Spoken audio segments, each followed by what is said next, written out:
nom de notre Dieu soit loué à jamais. Jina la Mungu wetu lisifiwe daima. Qu'il bénisse chacun de vous. Na yabariki kila moja wetu.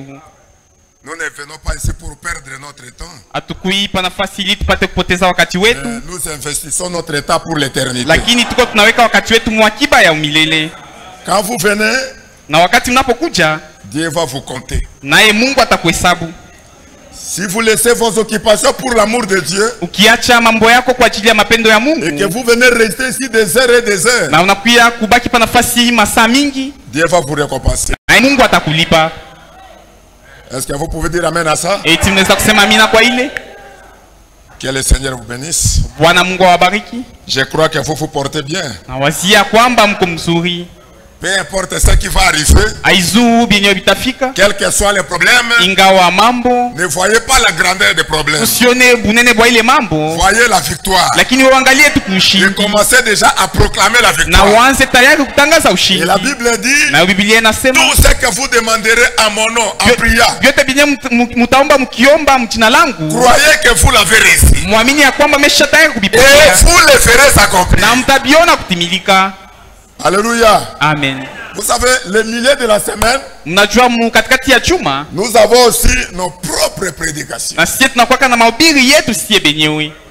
Pour que les enfants de Dieu soient enracinés. Juu batoto ba Mungu wapate kuzamishwa mizizi. Pour que les enfants de Dieu aient la bonne position. Juu batoto ba Mungu wakuwe na msimamo mzuri.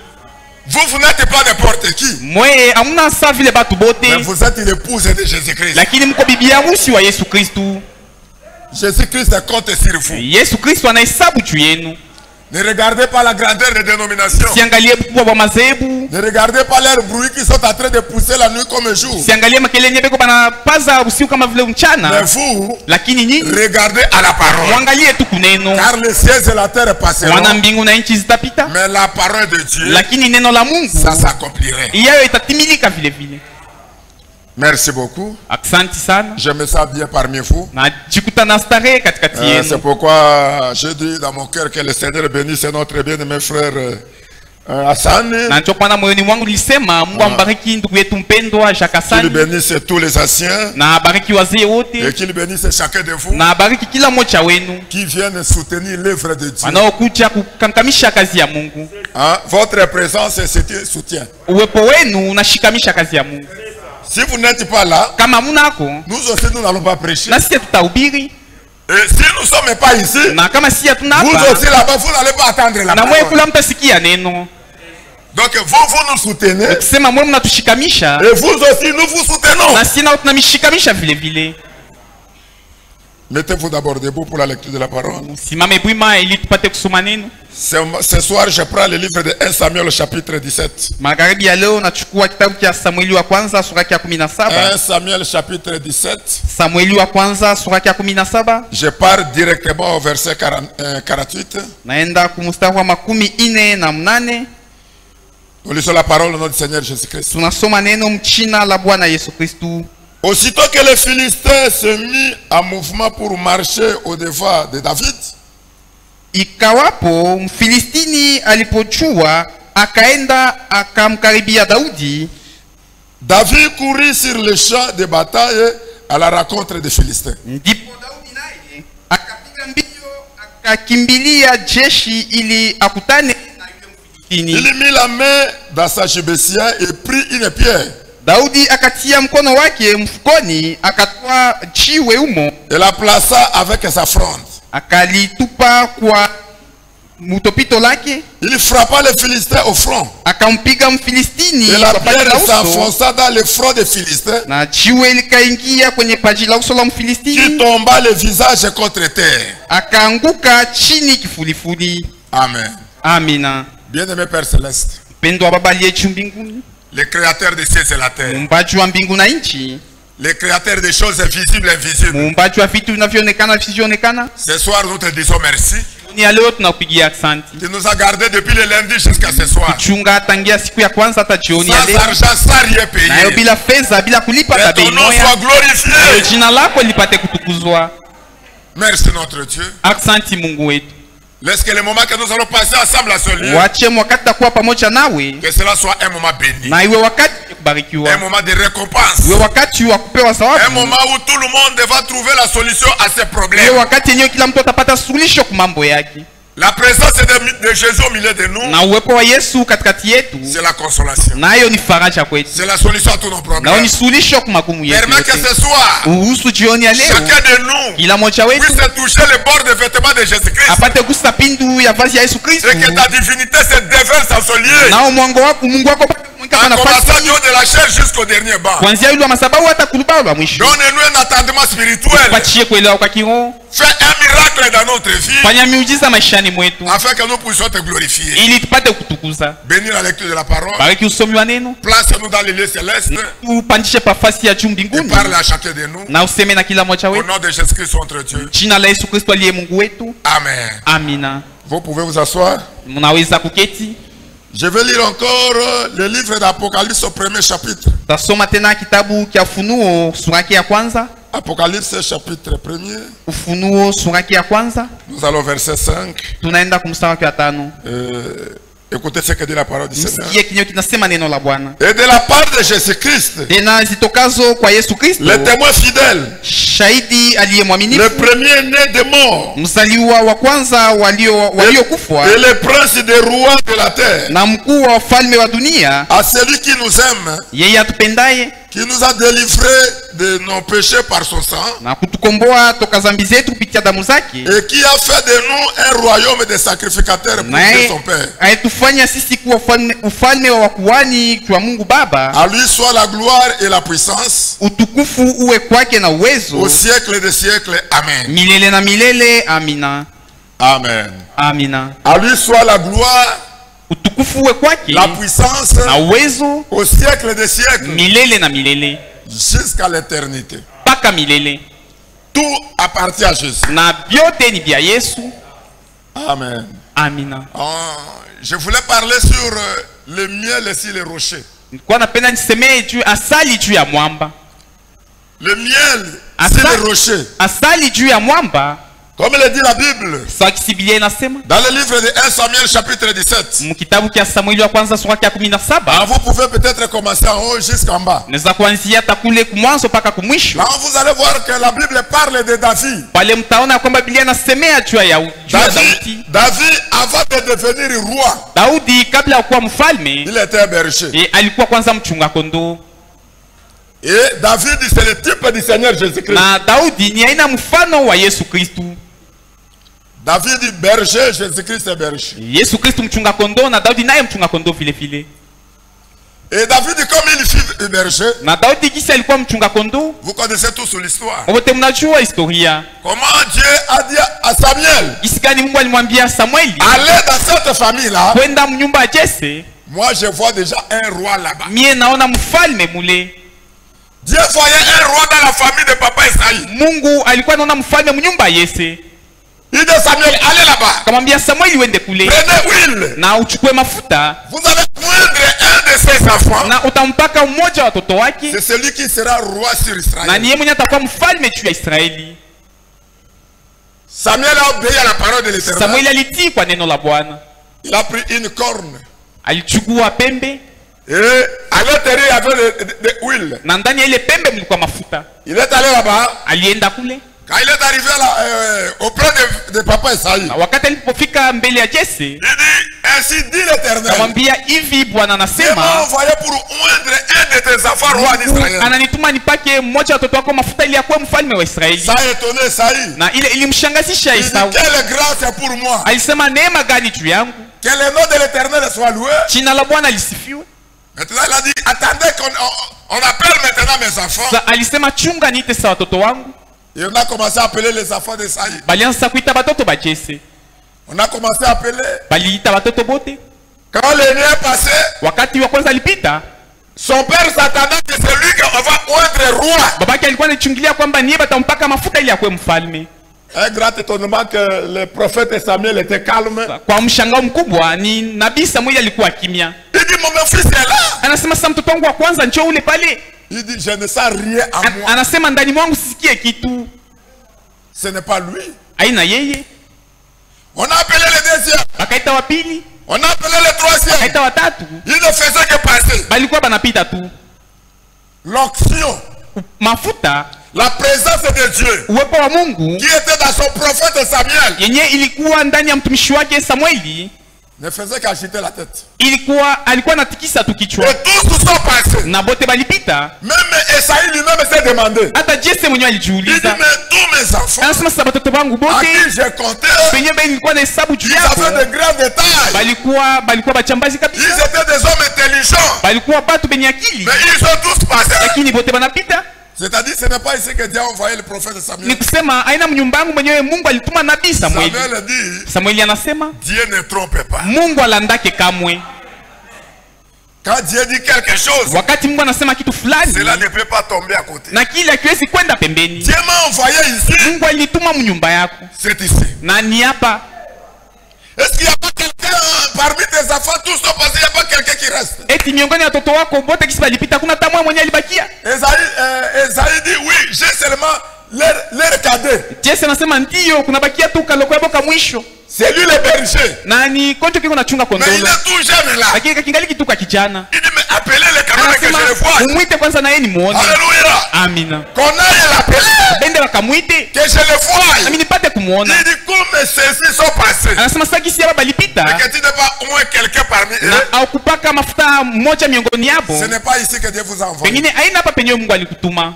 On est allé chercher David. Bakaenda kumtafuta Daudi. Quand on l'a trouvé David, papa a besoin de toi. Wakati walipomkuta alisema Daudi, baba anakuhitaji. Pendant que David venait. Wakati Daudi alikuwa akija. Pendant que David venait. Wakati Daudi alikuwa akija. Avec l'odeur de brebis. Akinuka harufu ya makondoo. Comme il était en brousse, nous savons tous ce qui s'est passé. Sasa alikuwa mpori, sisi wote tunajua historia mpori. Quand David est entré seulement au paillote. Wakati Daudi alipoingia tu nyumba mkibanda. Esaïe et Samuel et le prophète. Mwenyewe mlikuwa nakala Jesse na Samuel nabii. La Bible dit. Biblia inasema Samuel a tressailli de joie. Samueli aliruka na furaha. Il dit alléluia. Alisema haleluya.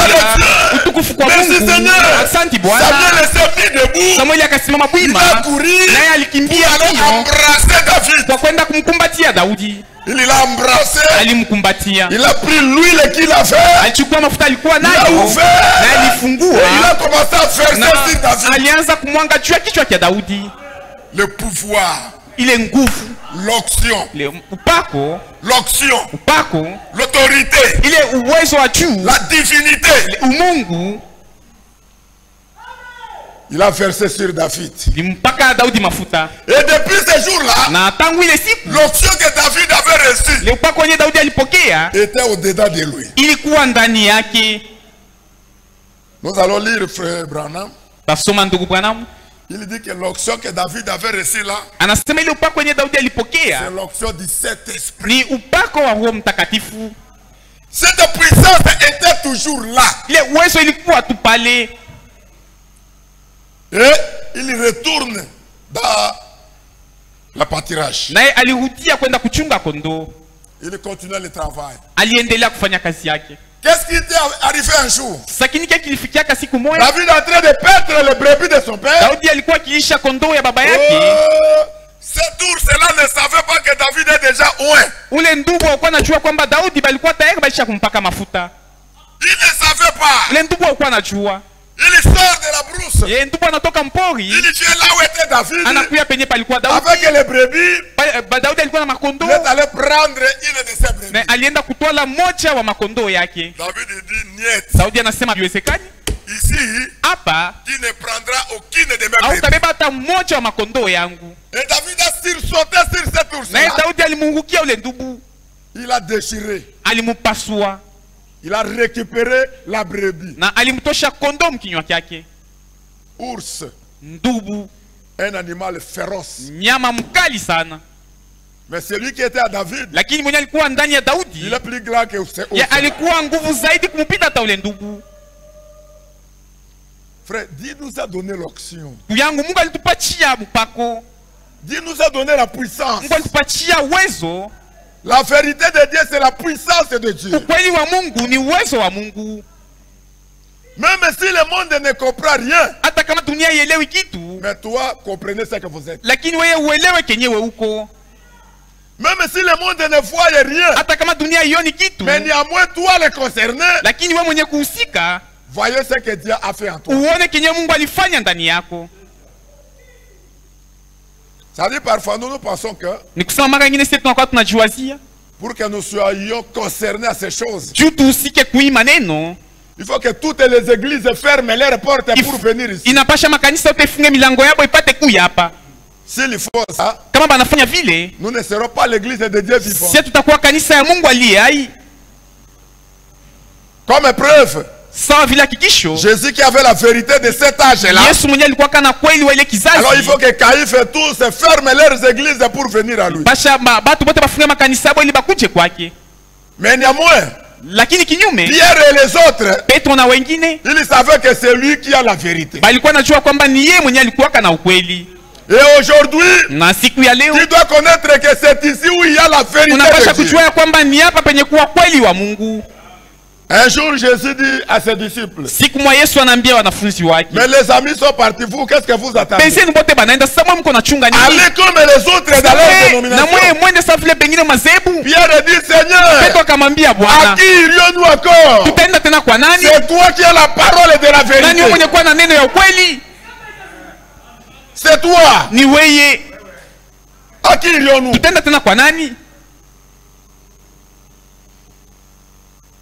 Tout le monde ne savait pas qu'est-ce qui était à David. Et vous savez l'histoire. Quand David a appris que ses frères sont allés au champ de bataille, après un moment donné, son père l'a appelé pour aller donner la provision à ses frères. Et David est arrivé avec cette option en lui.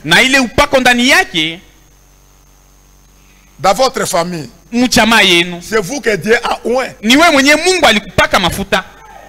Dans votre famille, c'est vous que Dieu a appelé. C'est l'élection de Dieu. C'est le choix de Dieu. Pourquoi il n'a pas appelé votre aîné de la famille? Pourquoi il n'a pas appelé celui-là qui est le plus beau? Pourquoi il n'a pas appelé celle-là qui est la plus belle? Mais le choix de Dieu n'est pas tombé sur eux. Mais le choix de Dieu tombe sur vous. C'est pourquoi il vous a appelé. C'est pourquoi il vous enseigne ces choses. Je crois que vous êtes ensemble avec lui. Et quand David est allé là où se trouvaient ses frères, la Bible dit il avait avec lui une gibecière. Il avait une gibecière. Il dit dans cette gibecière là, qu'est-ce qui était à l'intérieur? Il avait les pierres. Les petites pierres là qu'on tire sur les lance-pierres. C'était ça son travail. Et dans cette gibecière, il y avait aussi le miel. Dans cette gibecière, il y avait aussi le calcaire. Calcaire, un produit là chimique. Kisi. C'est comme ça, frère.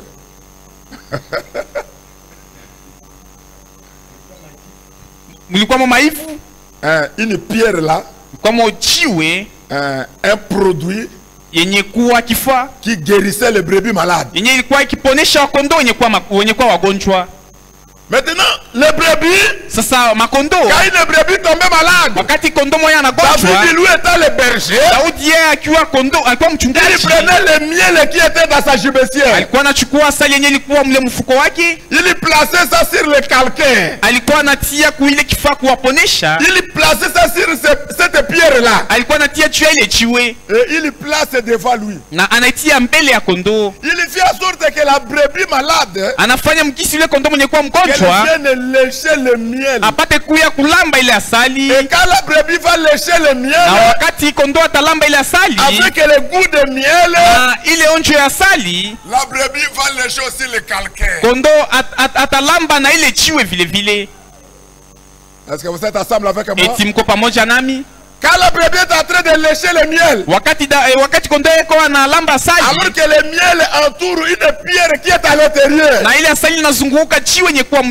la brebis va lécher. Kondo atalamba, elle va lécher, talamba, elle va lécher, talamba, elle va terminer à lécher le miel, elle va commencer à lécher le calcaire, la pierre qui est à l'intérieur. Et quand elle va commencer à lécher, jusqu'à ce que le produit chimique va entrer dans son corps, ça va lui donner la guérison.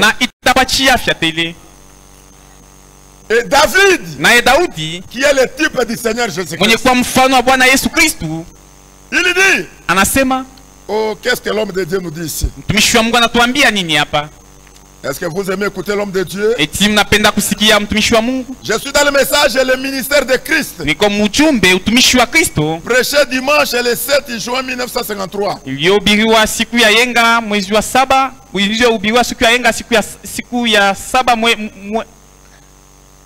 1953. Le 7 juin 1953.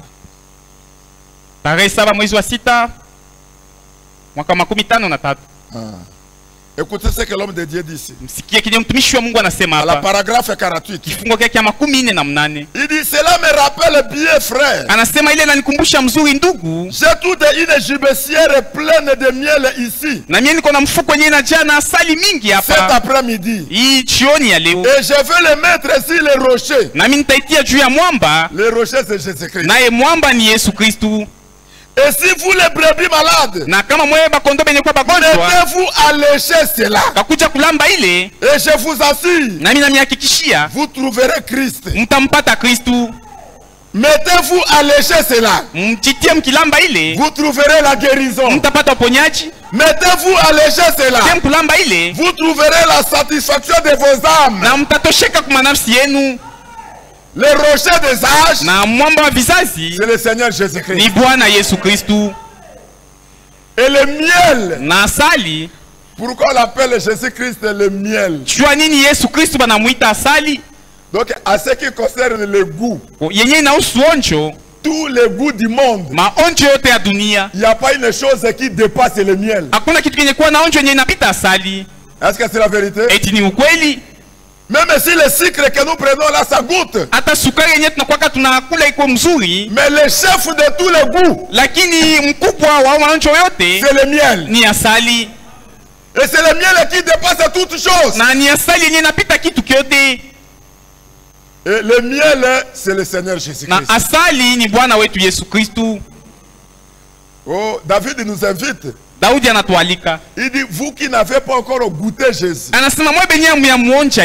venez lécher ce soir. Si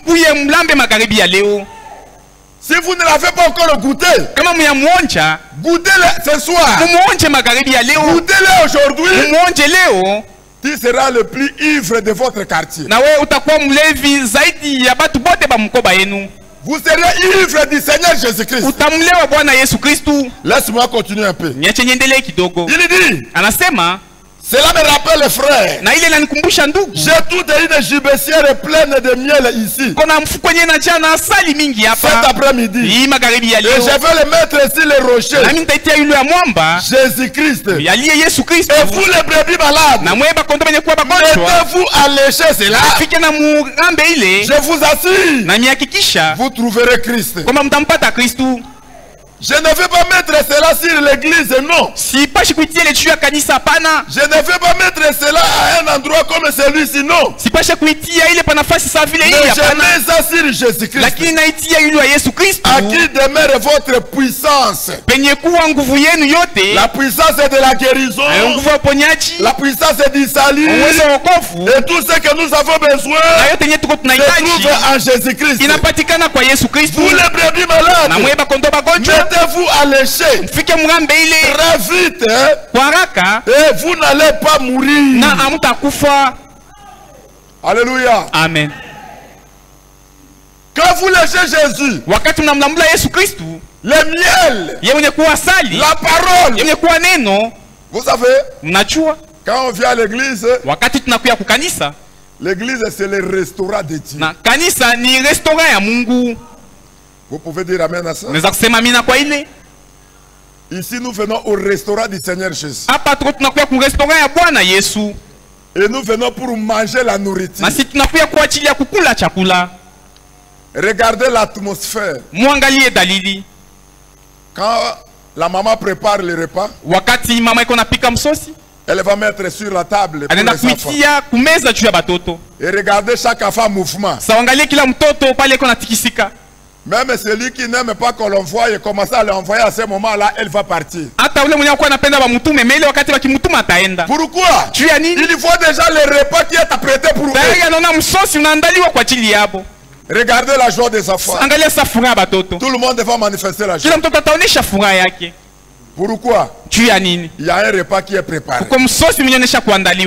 Et nous sommes les enfants du Seigneur Jésus-Christ.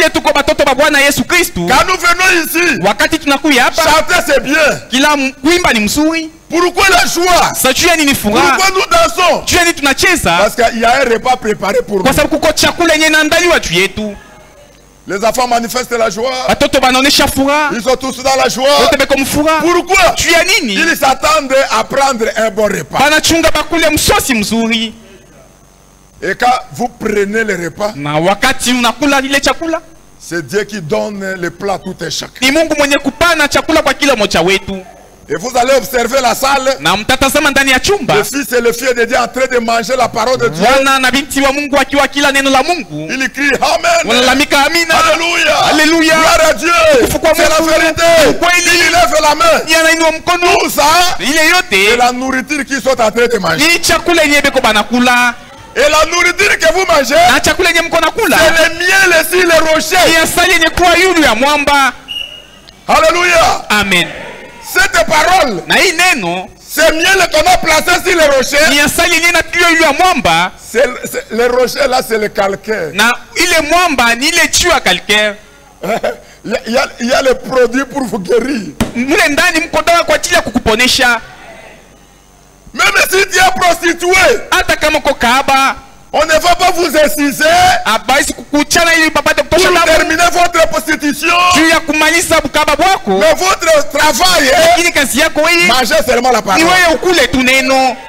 Vous mangez la parole. Vous mangez la parole. À l'intérieur de cette parole, il y a la puissance de guérison. À l'intérieur de cette parole, il y a la puissance de délivrance. À l'intérieur de cette parole, il y a la puissance de guérison. Pourquoi? C'est Jésus que vous mangez.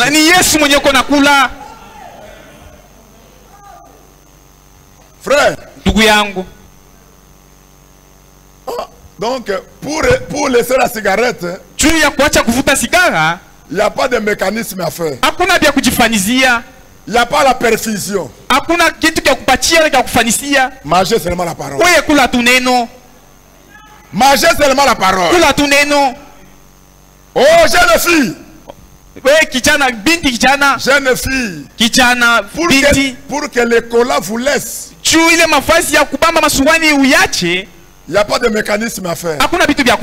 Mangez seulement la parole. Quand vous mangez la parole, c'est le miel et le rocher. Quand vous mangez, vous allez commencer à lécher les rochers. Et dans ces rochers-là, c'est le rocher des âges. C'est le même hier, aujourd'hui, pour toujours. La Bible dit, c'est ça les rochers même que les enfants d'Israël ont bu l'eau dans le désert. Ces rochers-là les a accompagnés jusqu'à la terre promise. Ces rochers-là, c'est le Seigneur Jésus. Est-ce que vous pouvez dire amen à ça? Ou je suis un homme colérique. Venez. Mangez. Votre colère va partir. Oh, moi, je ne partage pas, je ne partage pas. Venez seulement ici. Léchez le miel ici, les rochers. Cet esprit d'égoïsme doit partir. Dieu va créer à vous. Hein? Donc cette oppression là de partage. La brebis malade. Venez lécher au rocher des âges. Qui est Jésus-Christ. Lécher. Lécher. Lécher. C'est ça que dit l'homme de Dieu. Hein? Il dit lécher. Jusqu'à quelque chose puisse arriver. Et ça va arriver. Vous savez, quand quelqu'un est malade, même si on leur donne une piqûre, ce n'est pas 7 minutes et 7 secondes qui sera guéri. Le produit va entrer. Et ça va circuler. Jusqu'à ce que ça va chasser la maladie. Et la guérison va s'installer. Et ici, il y a un produit qui nous pardonne. Il y a un produit qui nous guérit. Il y a un produit qui nous délivre. C'est le sang de Jésus-Christ. La parole. Nous sommes les gens les plus heureux du monde.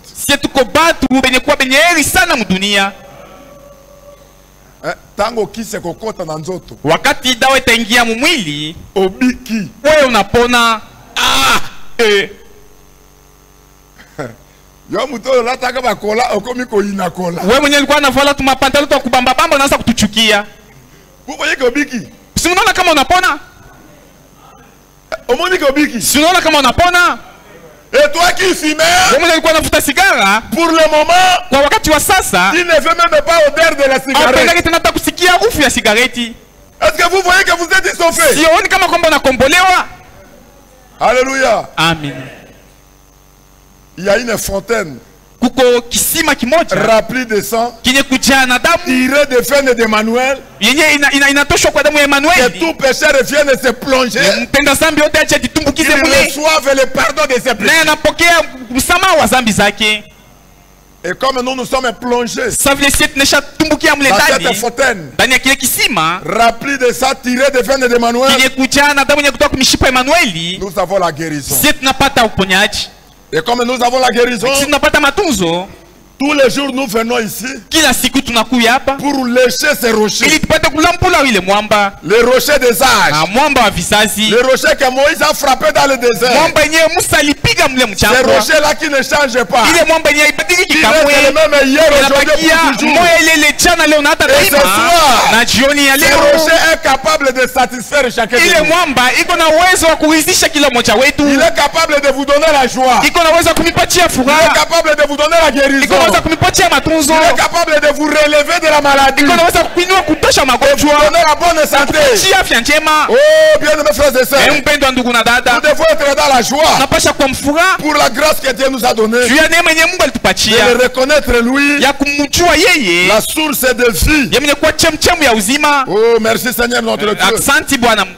Écoutez quelque chose. Là où je lis dans le livre d'Apocalypse chapitre 1er,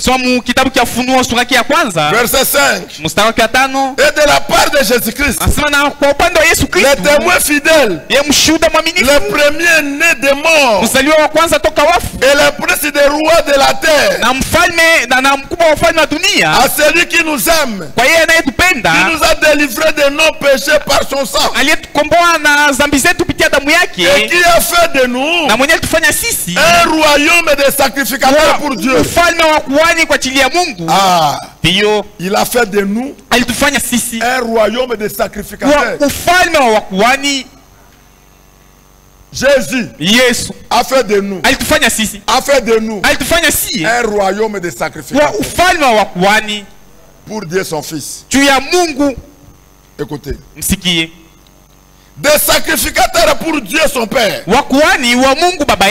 À lui soit la gloire, la puissance au siècle des siècles. Amen. Amina. Voilà l'amour de Dieu envers nous. Il nous a élevés à ce rang-là. C'est la grâce de Dieu. Or, pour être sacrificateur, tu dois être oint. Parce que les sacrificateurs de l'Ancien Testament, ils ne pouvaient pas être sacrificateurs avant d'être oués. On doit lui oindre. Et on doit les vêtir d'une manière sacerdotale. Et comme il est vêtu de cette manière, avec l'huile sur sa tête, il va marcher comme un sacrificateur. C'est comme ça que Aaron était. C'est comme ça que les enfants d'Aaron étaient. Maintenant dans ce sacerdoce-là, on entrait une fois par an. Mais quand le grand souverain sacrificateur est venu, Jésus, le Fils de Dieu, avant que lui aussi puisse entrer dans les rangs des sacrificateurs, il devrait être oint. Il devrait être passé au Jourdain. Quand il est passé au Jourdain, Jean-Baptiste l'a pris. Il a mis dans l'eau. Quand il a ressorti, la Bible dit, le ciel était ouvert. Et l'Esprit de Dieu était descendu comme une colombe. Il ne voit parler depuis le ciel. Celui-ci, il est mon fils bien-aimé, à qui j'ai mis toute mon affection à lui. Écoutez-le. Et ce jour-là, il est maintenant entré dans le sacerdoce. Il est devenu souverain sacrificateur de la nouvelle alliance. Pas de l'ancienne alliance, mais de la nouvelle alliance. Et il n'a pas voulu qu'il reste seul les sacrificateurs. Il dit, allez par tout le monde, prêchez la bonne nouvelle à toute la création. Celui qui croira, qui sera baptisé, sera sauvé. Alléluia. Amina. Est-ce que vous voyez maintenant la lignée sacerdotale? La Bible dit dans Actes chapitre 2, verset 37, quand Pierre a apporté le message, l'église a suivi le message.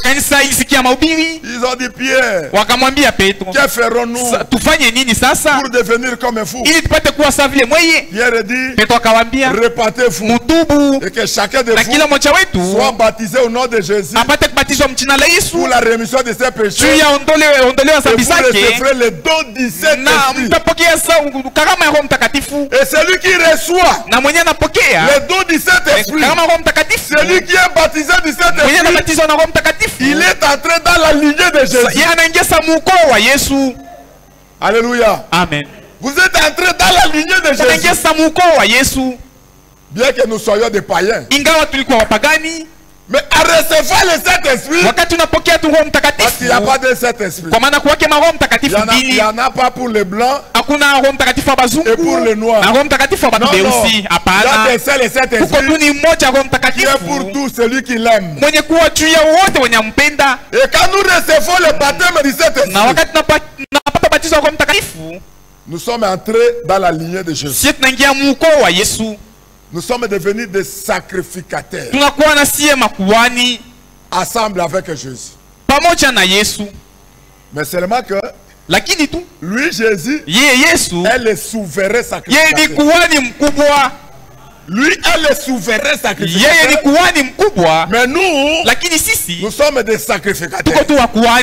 Alléluia. Amen. Est-ce que vous comprenez? Il n'y a pas le temps de lire tout ça. Parce que nous courons derrière l'heure. Maintenant, Comme il a fait de nous des sacrificateurs dans son royaume, le royaume inébranlable, le royaume qu'il n'y a pas d'opposition. Maintenant Jésus, il nous a élevés à ce rang-là. Écoutez ce que dit la Bible. Il dit, et il a fait de nous un royaume de sacrificateurs pour Dieu son Père. Les sacrificateurs pour lui offrant la louange spirituelle et sanctifiée, dédier notre vie comme une offrande agréable, l'adorant en esprit et en vérité. Un sacrificateur, ce n'est pas n'importe qui. C'est une personne qui se respecte. C'est une personne qui est en contact avec Dieu. Le mot sacrifice vient, le mot sacrificateur vient de sacrifice.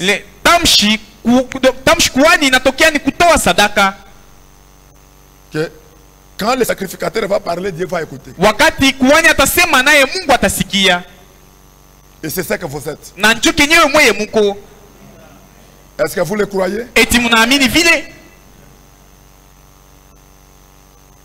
Donc vous devez savoir que quand je vais parler, quand je vais prier, Dieu va exaucer ma prière. Il n'y a pas l'état de lire toutes choses. L'homme de Dieu Branham nous dit, ne vous sous-estimez pas. Hein? Ne vous sous-estimez pas. Ne vous déconsidérez pas. Ne vous regardez pas que vous êtes inutile. Non. Vous êtes utile devant Dieu.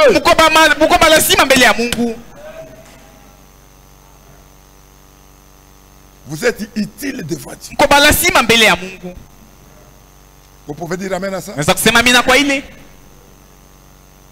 Il faut savoir que là où je suis, le ciel veille sur moi.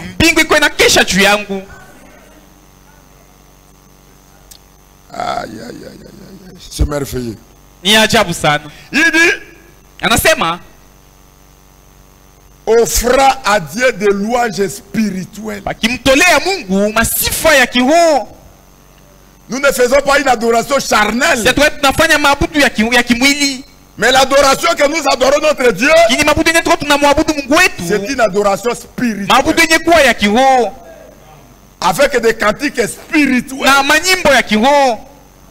Parce que la Bible dit, ceux qui adoreront le Père l'adoreront en esprit et en vérité. Et le Saint-Esprit est venu pour nous sanctifier de la vie du péché, afin que nous vivions selon l'Esprit, pour adorer Dieu en esprit et en vérité.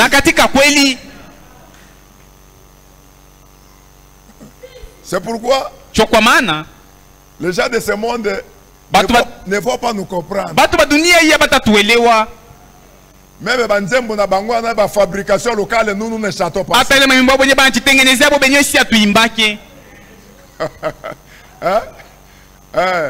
Les chansons là de Marie Misamu.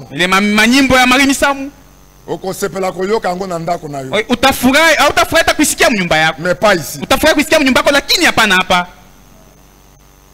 Ici, nous avons besoin de cantiques inspirés.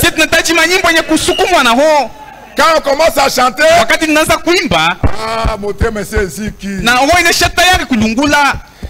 cantique qui brûle déjà le cœur. Quand vous chantez ça, vous voyez que vous montez déjà dans le dimension. Est-ce que vous sentez ça?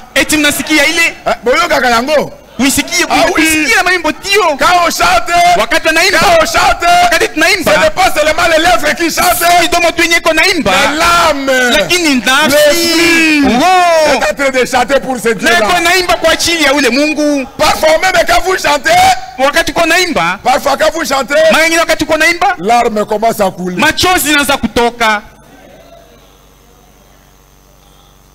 Est-ce que c'est la vérité? Eti ni ukweli? Quand on chante, wakati tunaimba, quand on chante, wakati tunaimba, larmes commencent à couler, machozi yanaanza kuvuya. Même si les yeux ici ne pleurent pas, hata kama macho hailie, mais les yeux du cœur commencent à pleurer. Lakini macho ya roho inaanza kulia. Voilà un sacrificateur. Ndiye kuhani ule. Voilà le rang que Dieu nous a élevé. Ndio mwaile kwenye Mungu alituinua. Je connais un frère à Kinshasa. Jua ndugu mwa pale Kinshasa. Son nom c'est Laurent. Jina yake ni Laurent. Quand on commence l'adoration, wakati tunaanza mabudu, il va se mettre debout. C'est un homme là, il a un peu bronzé. Ni mrefu na ni mwekunda, atasimama bwima. Il va lever d'abord les chaussures. Kwanza tatosha bilato. Il va commencer à taper les mains. Ataanza kupika mikono. Et il est attiré sur, donc il est rempli de sueur. Saye manguo yake yote nalobana na jasho. Avec les barbes. Mandevu. J'ai dit frère, qu'est-ce qui ne va pas? Ndugu sitawi kinini kinakendeki. Il arrive à une dimension où anafikia mkiwango kimoya, lui seul avec Dieu. Kinyo anajikuta ni yeye mwenyewe na Mungu. Avec des lèvres sanctifiées. Na midomo yenye kutakaswa. Ces lèvres ici midomo yake sont consacrées à l'Éternel. Inatolewa tu ni kwa Bwana. Ce n'est pas les lèvres qui fument. Haina midomo yenye kufuta sigara. Ce n'est pas les lèvres qui baisent n'importe quelle femme. Haina midomo yenye kubuswa izuri. Ce n'est pas les lèvres qui baisent n'importe quel homme. Haina midomo yenye kubuswa na hiyo qui baisent tout le monde. Haina midomo yenye kubuswa. Mais les lèvres des enfants de Dieu, ce sont des lèvres sanctifiées. Midomo yenye kutakaswa. Ce n'est pas les lèvres qui prennent un peu les prémices là, non. Haina midomo yenye kuchukua chupa kwanza prémices. Ce n'est pas les lèvres qui mentent. Haina midomo yenye kudanganya. Ce n'est pas les lèvres qui chantent les chansons de Werason. Haina midomo yenye kuimba manyimbo. Ce n'est pas les lèvres qui chantent les chansons de Fally Ipupa. Haina midomo yenye kuimba manyimbo. Mais ces lèvres ici, lakini midomo sont sanctifiées yenye kutakaswa pour l'adoration de véritable Dieu. Kumwabudu Mungu wa kweli. Vous y êtes? Eti muko? Est-ce que c'est comme ça que vous êtes? Eti njo vile muko? Quand nous adorons Dieu, wakati tunamwabudu Mungu, nous l'adorons en esprit, tunamwabudu katika roho et en vérité, na katika kweli. Dédiant nos lèvres, midomo yetu, dédiant nos lèvres à l'Éternel, midomo yetu tunaitolea kwa Bwana, adorant, tukiabudu en esprit et en vérité, katika roho na katika kweli. Toi jeune fille, toi jeune homme, peut-être dans votre école là-bas, vous baisez n'importe qui, honte à vous. Un frère, pour garder les rats de vos amis là, vous les hommes d'affaires, vous voyagez avec vos amis, vous baisez n'importe quelle femme, honte à vous. Vous mentez, honte à vous. Un jour le frère Branham a menti. Après un moment donné, on lui a apporté un enfant malade. Et il venait pour prier pour cet enfant. L'Éternel des armées dit arrête. Arrête. Va confesser d'abord. Ah bon? Les lèvres sanctifiées. Je crois que vous êtes ensemble avec moi. Voilà les rats que Dieu nous donne. Oh, merci Seigneur notre Dieu. Les lèvres sanctifiées pour un Dieu saint. L'adorant en esprit et en vérité. Intercédant et suppliant. Des sacrificateurs et des rois pour notre Dieu. Ce n'est pas étonnant que le monde ne nous attire pas. Alléluia. Amen. Ce n'est pas étonnant que le monde ne nous attire pas. Que nous soyons un peuple singulier, zélé pour de bonnes œuvres. Alléluia. Amen. Il continue. Il dit que nous avons été recréés pour de bonnes œuvres. Alléluia. Amen. Gloire soit rendue à Dieu. Parce qu'il nous a envoyé la parole pour que la parole nous recrée. Alléluia. Amen. Ça me fait de la joie. Est-ce que vous croyez que vous êtes recréés? Ça c'est un secret que le diable ne connaît pas. Ça c'est un secret que le monde ne connaît pas. Que Dieu nous a envoyé cette véritable parole pour nous recréer. Ça me fait de joie. Quand je lis ça, je commence à tournoyer dans ma petite chambre là. C'est un grand mystère. Parce que la première création, nous sommes créés comme tous les restes du monde. Mais cette création a été abîmée par le péché. Mais Dieu par sa grâce, par son amour, nous a envoyé la parole pour que la parole nous recrée. Alléluia. Amen. Gloire soit rendue à Dieu. Les païens, ils sont créés une seule fois. Toutes les dénominations ont été créées une seule fois. Mais nous sommes recréés. Alléluia. Amen. Nous sommes recréés. Les dénominationnels, ils sont nés une seule fois. Mais nous sommes nés de nouveau. Est-ce que vous pouvez dire amen à ça? Nous sommes nés de nouveau. Ils ont été baptisés une seule fois par l'eau. Mais nous sommes baptisés de l'eau et du feu. Maintenant devant Dieu, nous sommes de nouvelles créatures. Le diable peut nous accuser. Mes frères Robert Jésus vous dira il est né de nouveau. Il est plus ce qu'il était. Le diable a yebi secret oyote. Mais le diable va vous accuser. Mais celle que vous appelez sœur à Christ, c'est pas chérie à l'époque. Oui, c'était à l'époque. Mais maintenant, au moment où je vous parle, elle est née de nouveau. Dieu l'a recréé. C'est ici que Dieu recrée. Vous pouvez dire amen à ça? Quand vous venez ici, Dieu recrée son peuple. Vous avez l'habitude de porter des jupes courtes. Quand vous venez à Dieu, il vous recrée. Les jupes vont commencer à descendre. Si vous avez l'habitude de porter les cinglés, de rester torse nu devant les parents, devant les amis, mais quand Jésus vous a récupéré, il vous a recréé. Maintenant, restez peut-être avec les cinglés toi-même. Tu vas te gêner toi-même.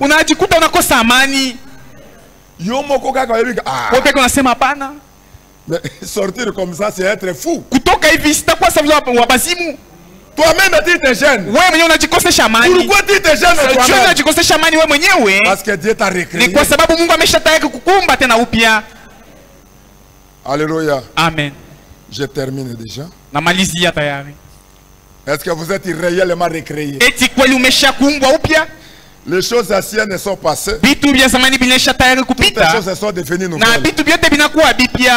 Psaume chapitre 1er. Zaburi sura ya kwanza. Heureux l'homme qui ne marche pas selon les conseils des méchants. Sema heri mtu asiyetembea kufuatana na shauri ya waovu. Qui ne s'arrête pas sur la voie des pécheurs. Asiyesimamia njia ya watenda dhambi. Et qui ne s'assied pas en compagnie de mon cœur. Asiyeketi mkikundi cha wenye kuziyaki. Mais qui trouve son plaisir. Lakini mwenye kupata furaha yake dans la loi de l'Éternel. Sheria ya Bwana. Alléluia. Amen. Son plaisir c'est où? Furaha yake ni wapi? Dans la maison de l'Éternel. Ni munyumba ya Bwana.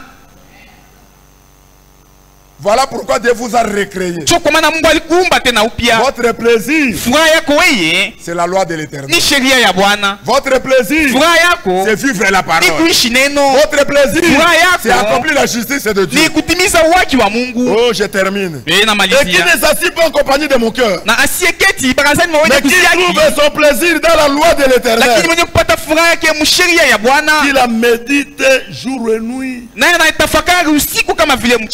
Comme un arbre planté près des courants d'eau, qui donne son fruit à sa saison, et dont le feuillage ne se flétrit point. Tout ce qu'il fait lui aussi,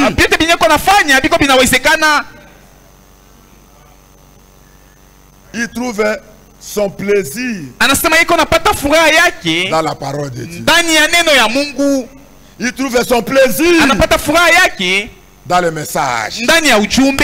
Il trouve son plaisir dans les choses de Dieu. Cet homme-là, il est comme un arbre planté. Un arbre planté. L'homme de Dieu Branham dit, il y a la différence entre planté et placé. Si vous êtes planté, alors c'est Dieu qui plante. Mais si vous êtes placé, on peut vous déplacer n'importe quand. Mais un arbre planté, on ne peut pas le déplacer. Parce qu'il a des racines. Et il y a des racines dans la parole. Ne soyez pas un frère frivolant. Hein? Donc, tu n'as pas de poids. Tu n'as pas de racines. Soyez plantés dans la parole. L'arbre qui est planté, même si le feu va souffler, vous allez voir l'arbre balancer. Ça balance.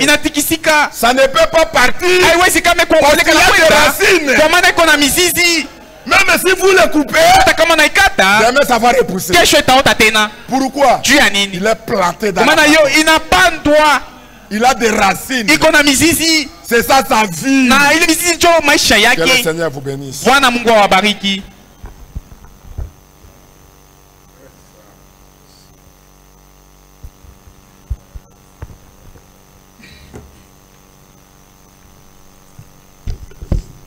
Que Dieu vous bénisse. Mungu awabariki. Nous allons tous nous lever tutasimama sisi wote et chanter ninakushukuru Bwana kwa mimi unichagua nyimbo za Mungu 229 nyimbo za Mungu.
Nous allons tous prier le Seigneur de la manière qu'il vient de nous parler ce soir. Tout en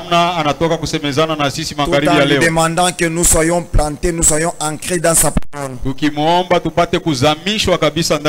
Si nous sommes ancrés dans sa parole, certainement nous serons inébranlables. Les événements de la vie peuvent venir. Les circonstances malheureuses peuvent s'abattre sur nous. Mais comme nous sommes dans la parole, c'est elle qui va nous équilibrer. Prions le Seigneur. Nous avons prié ainsi avec foi au nom du Seigneur Jésus-Christ. Amen. Tumeomba hivi kwa imani katika jina la Yesu Kristo. Amen.